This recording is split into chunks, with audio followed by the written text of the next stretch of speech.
Si je veux créer un univers qui, lorsque tu plonges à l'intérieur de celui-ci, tu es complètement immergé, comme dans un monde qui te connecte avec des sensations et une atmosphère si intense que tu ne penses plus à rien d'autre que de vivre l'instant présent. Contempler chaque détail, chaque aspect, la flore, les créatures, les insectes, les sons, la musique, chaque élément, les couleurs, les reflets, la lumière, l'ombre, le vent.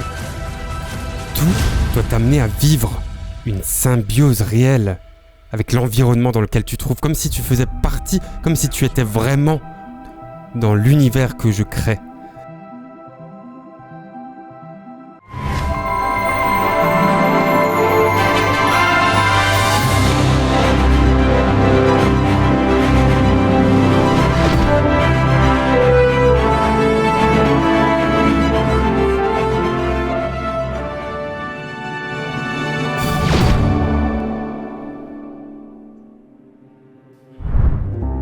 L'immersion, ce mot qu'on utilise tout le temps quand on parle de jeux vidéo, mais qui en réalité décrit quelque chose de bien plus profond. Ce moment où l'on oublie notre chaise au mur, notre propre corps, ce moment où l'on habite un autre monde. Les jeux vidéo 3D ont un avantage massif, des paysages gigantesques, des lumières dynamiques, des sons spatialisés, des environnements qui semblent presque réels. La 3D a cette capacité à nous envelopper, à nous absorber, à nous faire croire que ce que l'on voit existe quelque part juste derrière l'écran. Dans un jeu comme celui-ci, on sent le vent, on imagine l'odeur, on entend chaque pas sous nos pieds, le monde nous parle et toute cette immersion est souvent très forte dans les jeux vidéo 3D. Mais qu'en est-il des jeux vidéo 2D ? Arrive-t-il à retranscrire une atmosphère, une ambiance, un environnement aussi immersif que les univers en 3D? La réponse est oui. Et certains jeux 2D le font même d'une manière unique en jouant sur d'autres leviers que la simple profondeur spatiale. Regardez par exemple Ori and the Blind Forest. Ici, l'immersion ne vient pas du réalisme à proprement parler, mais de la cohérence visuelle et sonore. Chaque couleur, chaque lumière, chaque effet de brume raconte l'histoire d'un monde fragile, magique et vivant. On ressent le souffle du vent, la douceur de la nature, l'émotion qui traverse ce royaume. C'est une poésie visuelle qui nous enveloppe, qui nous touche bien au-delà du simple gameplay. Dans Soulders, c'est un autre type d'immersion qui se déploie. Le pixel art film travaillé, la richesse des détails dans chaque scène, dans chaque décor, construisent un univers crédible et captivant. Chaque pierre, chaque plante, chaque ombre a sa place, sa raison d'être. Le jeu donne l'impression d'un monde qui ne serait pas figé et qui bougerait avec ses propres rythmes. C'est dans cette cohérence que l'immersion prend vie. Abonne-toi si tu veux voir la suite de la création de mon univers qui se regroupe en un jeu vidéo, des films d'animation et une saga de livres, tout cela dans un seul et même univers. Core Keeper, lui, mise sur l'exploration, la progression dans un univers organique. Le jeu nous invite à creuser, à découvrir des grottes à cultiver, à créer notre refuge. L'environnement évolue, grandit avec nous et ce sentiment d'être acteur dans un monde vivant est puissant. La lumière filtre à travers les arbres, les bruits ambiants changent selon la zone. Tout cela contribue à nous plonger au cœur de l'expérience. Enfin, Witchbook offre une immersion plus douce, plus nostalgique, presque intime. Par ses couleurs chaudes, ses animations soignées et ses petits détails qui donnent vie à chaque coin de carte, le jeu nous fait sentir chez nous, dans un univers enchanteur. C'est une immersion plus sensible, plus émotionnelle, qui touche au sentiment d'appartenance et de confort. La 2D n'a pas la profondeur spatiale de la 3D, mais elle a une profondeur sensorielle. Elle peut être plus évocatrice, plus poétique et plus intime.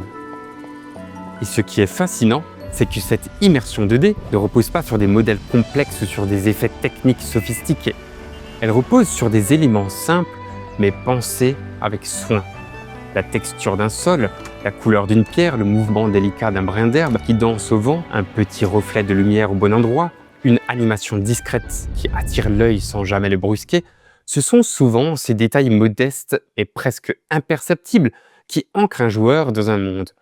Même un simple rocher peut jouer un rôle énorme dans l'ambiance générale d'une zone en renforçant la cohérence visuelle et narrative.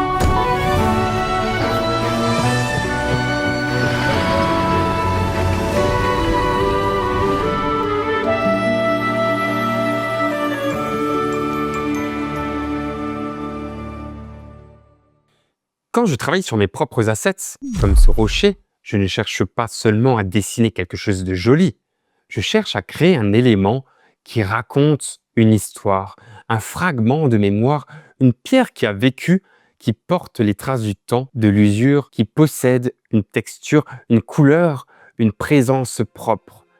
Quelque chose qui pourrait exister dans un monde enchanté ou dans un lieu ancien chargé de secrets. Parce qu'en 2D, l'immersion passe par le détail, par la cohérence, par la personnalité visuelle. Dans les meilleurs jeux 2D, chaque élément du décor semble signifier quelque chose. Une plante fragile qui tremble sous la brise, un papillon lumineux qui semble nous observer, une lanterne suspendue qui éclaire doucement le chemin, une pierre fissurée, lourde de sens.